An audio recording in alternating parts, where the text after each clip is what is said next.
ಬಂಧುಗಳೇ ನಮಸ್ಕಾರ, ಹೇಗಿದ್ರಿ ನೀವೆಲ್ಲರೂ? ನಾನು ಸುಬ್ರಹ್ಮಣ್ಯ ಎಸ್ ಹಂಡಿಗೆ. ಬಂಧುಗಳೇ, ಎಲ್ಲಿ ನೋಡಲಿ RCB ಜಪ. ಸೋಷಿಯಲ್ ಮೀಡಿಯಾ ಓಪನ್ ಮಾಡಲಿ ಅಥವಾ ನಿಮ್ಮ ಫ್ರೆಂಡ್ಸ್ ಜೊತೆಗೆ ಚರ್ಚೆ ಮಾಡೋದಕ್ಕೆ ಶುರು ಮಾಡಿಕೊಂಡ್ರು, ಎಲ್ಲ ಕಡೆಗಳಲ್ಲೂ ಕೂಡ RCB ವಿಚಾರವನ್ನೇ ಪ್ರಸ್ತಾಪ ಮಾಡಲಾಗ್ತಾ ಇದೆ. ಬರೋಬ್ಬರಿ 18 ವರ್ಷದ ಬಳಿಕ RCB ಕಪ್ಪನ್ನು ಗೆದ್ದಿರುವ ಕಾರಣಕ್ಕಾಗಿ ಈ ಪರಿಯಾದಂಥ ಸಂಭ್ರಮಾಚರಣೆ, ಈ ಪರಿಯಾದಂಥ ಖುಷಿ ಎಲ್ಲ ಕಡೆಗಳಲ್ಲೂ ಕೂಡ ಕಂಡು ಬರ್ತಾ ಇದೆ. ಇಲ್ಲಿವರೆಗೂ ಕೂಡ ಈ ಸಲ ಕಪ್ ನಮ್ದೇ, ಈ ಸಲ ಕಪ್ ನಮ್ದೇ ಎನ್ನುವಂಥ ಮಾತನ್ನ ಹೇಳ್ತಾ ಇದ್ವಿ. ಆದರೆ ಈಗ ಈ ಸಲ ಕಪ್ ನಮ್ದು ಅಂತ ಹೆಮ್ಮೆಯಿಂದ ಹೇಳಬಹುದಾಗಿದೆ. ಅಷ್ಟು ಮಾತ್ರ ಅಲ್ಲ, ಮುಂದಿನ ಸಲವೂ ಕಪ್ಪು ನಮ್ದೇ ಅಂತ ಇದೀಗ ಅತ್ಯಂತ ಭರವಸೆಯಿಂದ ಹೇಳಬಹುದು. ಯಾಕಂದ್ರೆ ಟೀಮ್ ನೋಡಿದ್ರೆ ಅಷ್ಟು ಬಲಿಷ್ಠವಾಗಿ ಇದೀಗ RCB ತಂಡ ಕಾಣಿಸ್ತಾ ಇದೆ. ಫೈನಲ್ ಪಂದ್ಯಕ್ಕೆ ಸಂಬಂಧಪಟ್ಟ ಹಾಗೆ ಹಿಂದಿನ ವಿಡಿಯೋದಲ್ಲಿ ಸಾಕಷ್ಟು ವಿಚಾರವನ್ನ ನಿಮ್ಮ ಮುಂದೆ ಪ್ರಸ್ತಾಪ ಮಾಡಿದ್ದೆ. ಈ ವಿಡಿಯೋದಲ್ಲಿ ಈ RCBಯ ಜರ್ನಿ ಹೇಗಿತ್ತು ಅಂತ ಗಮನಿಸ್ತಾ ಹೋಗೋಣ. ಜೊತೆಗೆ ವಿರಾಟ್ ಕೊಹ್ಲಿಯ ಜರ್ನಿ RCB ಜೊತೆಗೆ ಹೇಗಿತ್ತು ಅದನ್ನು ಕೂಡ ಗಮನಿಸೋಣ. ಯಾಕಂದ್ರೆ ವಿರಾಟ್ ಕೊಹ್ಲಿಯ ಲಾಯಲ್ಟಿ ಇದೆಯಲ್ಲ, ಅದು ಸಾಮಾನ್ಯವಾದಂಥ ವಿಚಾರ ಅಲ್ವೇ ಅಲ್ಲ. ಅದಕ್ಕೂ ಮುನ್ನ ಈ RCB ಗೆಲುವಿಗೆ ಸಂಬಂಧಪಟ್ಟ ಒಂದಷ್ಟು ಬೆಳವಣಿಗೆ ಎಲ್ಲವೂ ಕೂಡ ಆಗ್ತಾ ಇದೆ.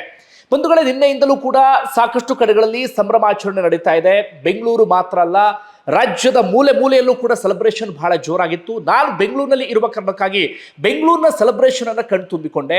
ರಾತ್ರಿ 11:30 ಸುಮಾರಿಗೆ ಟೆರೆಸ್ ಮೇಲೆ ಹೋಗಿ ನಿಂತಾಗ ಬೆಂಗಳೂರಿನಲ್ಲಿ ಒಂದು ಹೊಸ ಬೆಳಕು ಕಾಣಿಸ್ತಾ ಇತ್ತು. ಎಲ್ಲ ಕಡೆಗಳಲ್ಲೂ ಕೂಡ ಪಟಾಕಿಯ ಶಬ್ದ ಜೋರಾಗಿತ್ತು. ಇದರ ನಡುವೆ ಸಂಭ್ರಮಾಚರಣೆಯ ಸಂದರ್ಭದಲ್ಲಿ ಒಂದಷ್ಟು ಅವಘಡವೂ ಕೂಡ ಆಗಿದೆ. ಒಂದಷ್ಟು ಕಡೆಗಳಲ್ಲಿ ಪೊಲೀಸರು ಹಾಗೆ ಅಭಿಮಾನಿಗಳ ನಡುವೆ ಸ್ವಲ್ಪ ಜೋರಾದಂಥ ಕಿತ್ತಾಟ ನಡೆದಿದೆ. ಹೀಗಾಗಿ ಪೊಲೀಸರು ಅನಿವಾರ್ಯವಾಗಿ ಲಾಠಿ ಚಾರ್ಜ್ ಅನ್ನ ಮಾಡಿದ್ದಾರೆ. ಚಿಕ್ಕ ಚಿಕ್ಕ ಮಕ್ಕಳು ಕೂಡ ಅದರಿಂದ ಸಫರ್ ಆಗುವಂತ ಪರಿಸ್ಥಿತಿಯೂ ಕೂಡ ಎದುರಾಯಿತು. ಆ ಲಾಠಿ ಚಾರ್ಜ್ ಸಂದರ್ಭದಲ್ಲಿ ಅಷ್ಟು ಚಿಕ್ಕ ಮಕ್ಕಳನ್ನು ಯಾಕೆ ಸಂಭ್ರಮಾಚರಣೆ ಸಂದರ್ಭದಲ್ಲಿ ಕರ್ಕೊಂಡು ಬಂದಿದ್ರು ಗೊತ್ತಿಲ್ಲ. ಹಾಗೆ ಓರ್ವ ಯುವಕ ಹೃದಯಾಘಾತಕ್ಕೆ ಬಲಿಯಾಗಿದ್ದಾನೆ. ಬಹಳ ಬೇಸರದ ಸಂಗತಿ. ಆತ ಕಟ್ಟ RCBಯ ಅಭಿಮಾನಿ. ಈ RCB ತಂಡದ ಸಂಭ್ರಮಾಚರಣೆಯನ್ನು ಸೆಲೆಬ್ರೇಟ್ ಮಾಡಬೇಕು ಅಂತ 4 ದಿನದಿಂದ ಆತ ತಯಾರಿಯನ್ನು ಮಾಡ್ಕೊಳ್ತಾ ಇದ್ದಂತೆ. ದೊಡ್ಡ ಸ್ಕ್ರೀನ್ ಅಲ್ಲಿ RCB ಮ್ಯಾಚ್ ಅನ್ನ ನೋಡೋದಕ್ಕೆ ಒಂದು ವ್ಯವಸ್ಥೆಯನ್ನು ಕೂಡ ಆತ ಮಾಡಿದ್ದ. ಅಷ್ಟರ ಮಟ್ಟಿಗೆ ವಿರಾಟ್ ಕೊಹ್ಲಿ ಹಾಗೆ RCBಯ ಕಟ್ಟ ಅಭಿಮಾನಿ. ಆದ್ರೆ ನಿನ್ನೆ ಹೃದಯಾಘಾತಕ್ಕೆ ಬಲಿ ಆಗಿದ್ದಾನೆ. ಈ ಬೆಳಗಾವಿಯ ಮೂಡಲಗಿ ತಾಲೂಕಿನ ಅವರಾದಿ ಗ್ರಾಮದ ಸಂಗೊಳ್ಳಿ ರಾಯಣ್ಣ ವೃತ್ತ ಅಲ್ಲಿ ಮಂಗಳವಾರ ರಾತ್ರಿ RCB ಅಭಿಮಾನಿಗಳು ಸೆಲೆಬ್ರೇಷನ್ ಅನ್ನ ಬಹಳ ಜೋರಾಗಿ ಮಾಡ್ತಾ ಇದ್ರು. ಎಲ್ಲರೂ ಕೂಡ ಕುಡಿದು ಕುಪ್ಪಳಿಸ್ತಾ ಇದ್ರು. ಈತನು ಕೂಡ ವಿಪರೀತವಾಗಿ ಡ್ಯಾನ್ಸ್ ಮಾಡ್ತಾ ಇದ್ದ. ಕೊನೆಗೆ ಸುಸ್ತಾಗಿ ಹೋಗಿಬಿಟ್ಟಿದ್ದಂತೆ. ಇದ್ದಕ್ಕಿದ್ದ ಹಾಗೆ ಕುಸಿದು ಬೀಳ್ತಾನೆ. ಅದಾದ ಬಳಿಕ ಗೊತ್ತಾದಂಥ ವಿಚಾರ ಅಂದ್ರೆ ಆತನಿಗೆ ಹೃದಯಾಘಾತ ಆಗಿದೆ ಅಂತ ಹೇಳಿ. ವಯಸ್ಸು ಬರೀ 28 ವರ್ಷ. ಆತನ ಹೆಸರು ಮಂಜುನಾಥ ಈರಪ್ಪ ಕಂಬಾರ ಅಂತ. ಕೃಷಿ ಕುಟುಂಬ. ಇದೀಗ ಕುಟುಂಬದ ಪ್ರಮುಖ ವ್ಯಕ್ತಿಯನ್ನ ಕಳ್ಕೊಳ್ಳುವಂತ ಪರಿಸ್ಥಿತಿ ಎದುರಾಗಿದೆ. 6 ತಿಂಗಳ ಹೆಣ್ಣು ಮಗು ಇದೆ. ಹಾಗೆ ಪತ್ನಿ ಈಗ ಮತ್ತೊಮ್ಮೆ ಗರ್ಭಿಣಿ ಅಂತೆ. ನನ್ನ ಪ್ರಕಾರ RCB ಮ್ಯಾನೇಜ್ಮೆಂಟ್ ಕಡೆಯಿಂದ ಏನಾದರೂ ಮಾಡೋದಕ್ಕೆ ಸಾಧ್ಯ ಆದ್ರೆ ಉತ್ತಮ ಅಂತ ಅನ್ಸುತ್ತೆ. ಅಂದ್ರೆ ಆತನ ಸಾವಿಗೆ RCB ಹೊಣೆ ಅಲ್ಲ, ಅಥವಾ RCB ಮ್ಯಾನೇಜ್ಮೆಂಟ್ ಕೂಡ ಹೊಣೆ ಅಲ್ಲ. ಅದರ ಒಂದು ಅನುಕಂಪದ ಆಧಾರದ ಮೇಲೆ ಏನಾದರೂ ಒಂದಷ್ಟು ಸಹಾಯ ಮಾಡಿದ್ರೆ ಆ ಕುಟುಂಬಕ್ಕೆ ಪ್ರಯೋಜನ ಆಗ್ತಿತ್ತು ಅಂತ ಕಾಣುತ್ತೆ. ಯಾಕಂದ್ರೆ ಇಡೀ ಕುಟುಂಬ ದುಡಿಯುವ ವ್ಯಕ್ತಿಯನ್ನ ಕಳ್ಕೊಳ್ಳುವಂತ ಪರಿಸ್ಥಿತಿ ಎದುರಾಗಿದೆ. ಇದು ಒಂದು ಇನ್ಸಿಡೆಂಟ್. ಈ ಸುದ್ದಿಯಲ್ಲಿ ಮುಂದುವರಿಯೋಕ್ಕೂ ಮುನ್ನ ಪ್ರಮುಖ ವಿಚಾರವೊಂದನ್ನು ಗಮನಿಸೋಣ. ಬಂಧುಗಳೇ, ಪ್ರತಿಯೊಬ್ಬರ ಬದುಕಿನಲ್ಲೂ ಕೂಡ ಇಂತಹ ಅನಿರೀಕ್ಷಿತ ಘಟನೆಗಳು ಸರ್ವೇ ಸಾಮಾನ್ಯ. ಯಾವಾಗ ಬದುಕಲ್ಲಿ ಏನಾಗುತ್ತೆ ಅಂತ ಹೇಳೋದಿಕ್ಕೆ ಸಾಧ್ಯ ಇಲ್ಲ. ಅದರಲ್ಲೂ ಕೂಡ ಒಂದು ಕುಟುಂಬದ ದುಡಿಯುವ ವ್ಯಕ್ತಿಯನ್ನ ಕಳ್ಕೊಂಡ್ವಿ ಅಂತಾದ್ರೆ ಇಡೀ ಕುಟುಂಬ ಫೈನಾನ್ಷಿಯಲಿ ಸಫರ್ ಆಗಬೇಕಾಗತ್ತೆ, ಅಥವಾ ಗೋಳಾಡುವಂತ ಪರಿಸ್ಥಿತಿ ನಿರ್ಮಾಣ ಆಗುತ್ತೆ. ಆಗಬಾರದು. ಇಡೀ ಫ್ಯಾಮಿಲಿನ ಪ್ರೊಟೆಕ್ಟ್ ಮಾಡಬೇಕು ಅಂದ್ರೆ ನೀವೆಲ್ಲರೂ ಕೂಡ ಕಡ್ಡಾಯವಾಗಿ ಟರ್ಮ್ ಇನ್ಶೂರೆನ್ಸ್ ಅನ್ನ ಮಾಡಿಸಲೇಬೇಕಾಗತ್ತೆ.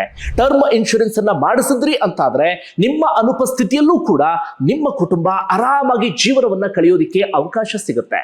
ಬಂಧುಗಳೇ, ಇಲ್ಲಿ ವಯಸ್ಸು ಬಹಳ ಮುಖ್ಯ ಆಗತ್ತೆ. ಈಗ ದುಡಿಯುವ ವಯಸ್ಸು ಆರಂಭ ಆಗೋದು 28, 29, 30 ಅಂತ ಇಟ್ಕೊಳ್ಳಿ. ಈ ವಯಸ್ಸಿನಲ್ಲಿ ಏನಾದ್ರೂ ನೀವು ಟರ್ಮ್ ಇನ್ಶೂರೆನ್ಸ್ ಅನ್ನ ಮಾಡಿಸಿದ್ರಿ ಅಂತಾದ್ರೆ ಅತ್ಯಂತ ಕಡಿಮೆ ಖರ್ಚಿಗೆ ಲಾಂಗ್ ಟೈಮ್ ಪ್ರೊಟೆಕ್ಷನ್ ನಿಮ್ಮ ಇಡೀ ಕುಟುಂಬಕ್ಕೆ ಸಿಗುತ್ತೆ. ಅಷ್ಟು ಮಾತ್ರ ಅಲ್ಲ, ತಿಂಗಳಿಗೆ ಒಂದು 600 ರಿಂದ 700 ರೂಪಾಯಿ ಖರ್ಚು ಮಾಡಿದ್ರೆ ನೀವು 1 ಕೋಟಿಯವರೆಗೆ ಕವರೇಜ್ ಅನ್ನ ಪಡಿಬಹುದಾಗಿದೆ. ಈ ಮೂಲಕ ಫ್ಯಾಮಿಲಿಯನ್ನ ನೀವು ಆರಾಮಾಗಿ ಇಡಬಹುದು. ಯಾವುದಕ್ಕೂ ಕೂಡ ತಲೆ ಕೆಡಿಸಿಕೊಳ್ಳುವಂತ ಅವಶ್ಯಕತೆ ಇಲ್ಲ. ಹಾಗಾದ್ರೆ ಇನ್ಯಾಕೆ ತಡ? ಈಗಲೇ ನೀವು ಟರ್ಮ್ ಇನ್ಶೂರೆನ್ಸ್ ಅನ್ನ ಮಾಡಿಸಿ. ನಾನು ಡಿಸ್ಕ್ರಿಪ್ಷನ್ ಬಾಕ್ಸ್ ನಲ್ಲಿ ಲಿಂಕ್ ಅನ್ನ ಮೆನ್ಷನ್ ಮಾಡಿದ್ದೇನೆ. ಈಗಲೇ ಟರ್ಮ್ ಇನ್ಶೂರೆನ್ಸ್ ಅನ್ನ ಮಾಡಿಸಿದ್ರಿ ಅಂತಾದ್ರೆ 15% ಡಿಸ್ಕೌಂಟ್ ಸಿಗುತ್ತೆ. ಬಂಧುಗಳೇ, ಎಲ್ಲಕ್ಕಿಂತ ಮುಖ್ಯ ಫ್ಯಾಮಿಲಿ ಪ್ರೊಟೆಕ್ಷನ್. ಮತ್ತೊಂದು ಕಡೆಯಿಂದ ಈ ಶಿವಮೊಗ್ಗ ಭಾಗದಲ್ಲಿ, ಶಿವಮೊಗ್ಗ ವೆಂಕಟೇಶ ನಗರದ ನಿವಾಸಿ ಅಭಿನಂದನ್ ಅಂತ ಹೇಳಿ ಆತನ ಹೆಸರು. ಅಲ್ಲೂ ಕೂಡ ಸೆಲೆಬ್ರೇಷನ್ ಜೋರಾಗಿತ್ತು. ಆಗ ಬೈಕ್ ರ್ಯಾಲಿಯನ್ನ ಮಾಡ್ತಾ ಇದ್ರು. 2 ಬೈಕ್ಗಳ ನಡುವೆ ಮುಖಾಮುಖಿ ಡಿಕ್ಕಿಯಾಗಿ ಆತನು ಕೂಡ ಸಾವನ್ನಪ್ಪಿದ್ದಾನೆ. ಅಲ್ಲಿಗೆ 2 ಸಾವಾಯಿತು. ಮತ್ತೊಂದು ಕಡೆಯಿಂದ ಬೆಂಗಳೂರಿನ ಜಾಲಹಳ್ಳಿ ಕ್ರಾಸ್ನಲ್ಲಿ ಚಾಕುವನ್ನ ಇರಿಯಲಾಗಿದೆ ಅಭಿಮಾನಿಯೊಬ್ಬನಿಗೆ. ಅಂದ್ರೆ ಸೆಲೆಬ್ರೇಷನ್ ಬಹಳ ಜೋರಾಗಿ ಮಾಡ್ತಾ ಇದ್ರು. ಆ ಸಂದರ್ಭದಲ್ಲಿ ಇದ್ದಕ್ಕಿದ್ದ ಹಾಗೆ ಒಂದು ಗ್ಯಾಂಗ್ ಬಂದು ಚಾಕುವನ್ನ ಹಿಡಿದು ಎಸ್ಕೇಪ್ ಆಗಿದೆ.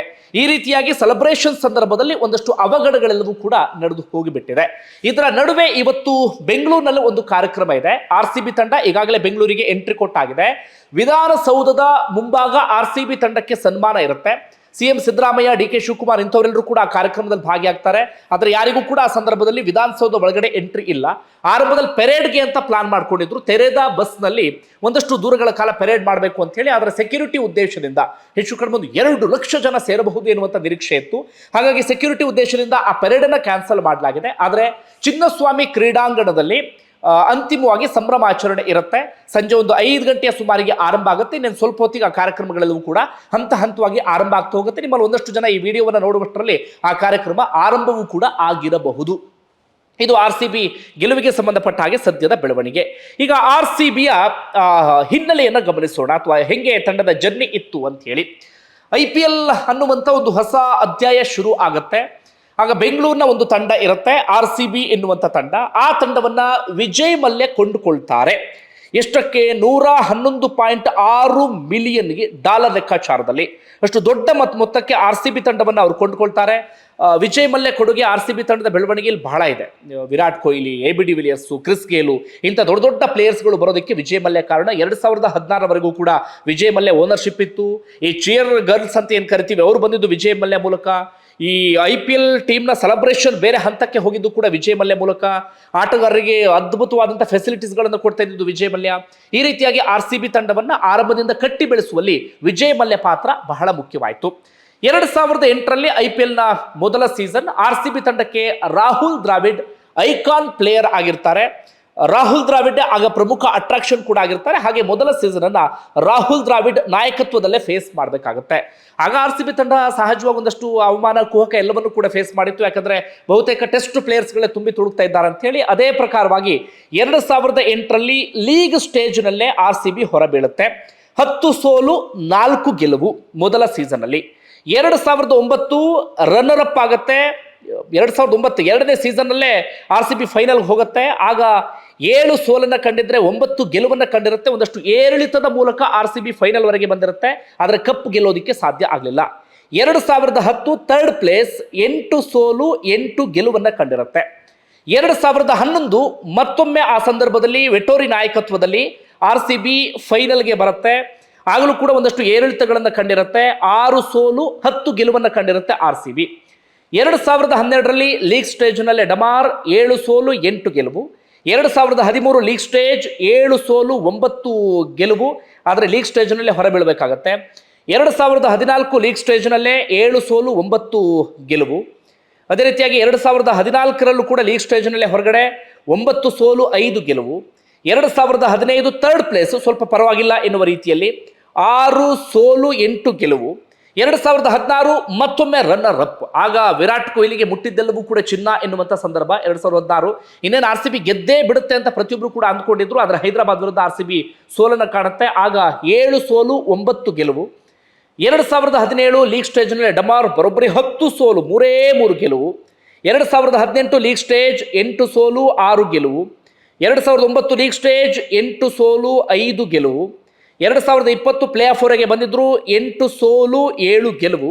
2021 ಪ್ಲೇ ಆಫ್ 6 ಗೆಲುವು, ಹಾಗೆ 6 ಸೋಲು 9 ಗೆಲುವು. ಆಗ 2022 ಥರ್ಡ್ ಸ್ಟೇಜ್ನಲ್ಲೇ ಹೊರಗಡೆ ಬೀಳುವಂಥ ಪರಿಸ್ಥಿತಿ. 2023 ಲೀಗ್ ಸ್ಟೇಜ್ನಲ್ಲೇ 24 ಪ್ಲೇ ಆಫ್ ವರೆಗೆ ಬಂದಿದ್ರು, ಆದರೆ ಮುಂದೆ ಹೋಗೋದಕ್ಕೆ ಸಾಧ್ಯ ಆಗಲಿಲ್ಲ. 25 ಬರೋಬ್ಬರಿ 10 ಗೆಲುವು 4 ಸೋಲು 1 ಪಂದ್ಯ ರದ್ದಾಗುತ್ತೆ. ಕೊನೆಯದಾಗಿ RCB ಚಾಂಪಿಯನ್ ಆಗಿ ಹೊರಹೊಮ್ಮುವಲ್ಲಿ ಯಶಸ್ವಿ ಆಗುತ್ತೆ. ಆ ಸಂದರ್ಭದಲ್ಲಿ ಸಾಕಷ್ಟು ಕ್ಯಾಪ್ಟನ್ಗಳನ್ನು RCB ಕಂಡಿದೆ. ಆರಂಭದಲ್ಲಿ ರಾಹುಲ್ ದ್ರಾವಿಡ್, ಪೀಟರ್ಸನ್ನು, ಅನಿಲ್ ಕುಂಬ್ಳೆ, ವೆಟೋರಿ, ವಿರಾಟ್ ಕೊಹ್ಲಿ ಸುದೀರ್ಘ ಅವಧಿಯವರೆಗೆ, ವ್ಯಾಟ್ಸನ್ 1-2 ವರ್ಷ ಇದ್ರು. ಅದಾದ ಬಳಿಕ ಡುಪ್ಲೆಸಿ ಕೂಡ RCB ಕ್ಯಾಪ್ಟನ್ ಆಗಿದ್ದಾರೆ. ಈಗ ರಜತ್ ಪಾಟಿದಾರ್. ಈ ರೀತಿಯಾಗಿ RCB ತಂಡವನ್ನ ಸಾಕಷ್ಟು ಮಂದಿ ಮುನ್ನಡೆಸಿದ್ದಾರೆ. ಇನ್ನು RCB ತಂಡದಲ್ಲಿ ವಿರಾಟ್ ಕೊಹ್ಲಿಯ ಜರ್ನಿಯನ್ನು ಗಮನಿಸೋಣ. 2008ರಲ್ಲಿ ತಂಡವನ್ನು ಸದೃಢವಾಗಿ ಕಟ್ಟಲಾಗ್ತಾ ಇರುತ್ತೆ ರಾಹುಲ್ ದ್ರಾವಿಡ್ ನೇತೃತ್ವದಲ್ಲಿ. ಆಗ ತಾನೇ ಹೊಸ ಪ್ರತಿಭೆಗಳನ್ನ ಶೋಧ ನಡೀತಾ ಇರುತ್ತೆ. ಆಗ ವಿರಾಟ್ ಕೊಹ್ಲಿ ಅಂಡರ್-19 ಟೀಮ್ನಲ್ಲಿ ಇರ್ತಾರೆ. ಅಂಡರ್-19 ಟೀಮ್ ಆಗ ವರ್ಲ್ಡ್ ಕಪ್ ಅನ್ನು ಕೂಡ ಗೆದ್ದಿರುತ್ತೆ. ಹೀಗಾಗಿ ವಿರಾಟ್ ಕೊಹ್ಲಿ ಬಗ್ಗೆ ಆಗಾಗಲೇ ಒಂದಷ್ಟು ಚರ್ಚೆ ಎಲ್ಲವೂ ಕೂಡ ಶುರುವಾಗುತ್ತೆ. ನಾನಾಗ ಸಣ್ಣವರಿದ್ದೆ, ನಾವೆಲ್ಲರೂ ಕೂಡ ಚರ್ಚೆ ಮಾಡ್ತಾ ಇದ್ವಿ. ನಮ್ಗೆ ಕ್ರಿಕೆಟ್ ಬಹಳ ಆಸಕ್ತಿ ಇದ್ದ ಕಾರಣಕ್ಕಾಗಿ ಯಾರೋ ವಿರಾಟ್ ಕೊಹ್ಲಿ ಅಂತ ಇದ್ದಾನಂತೆ.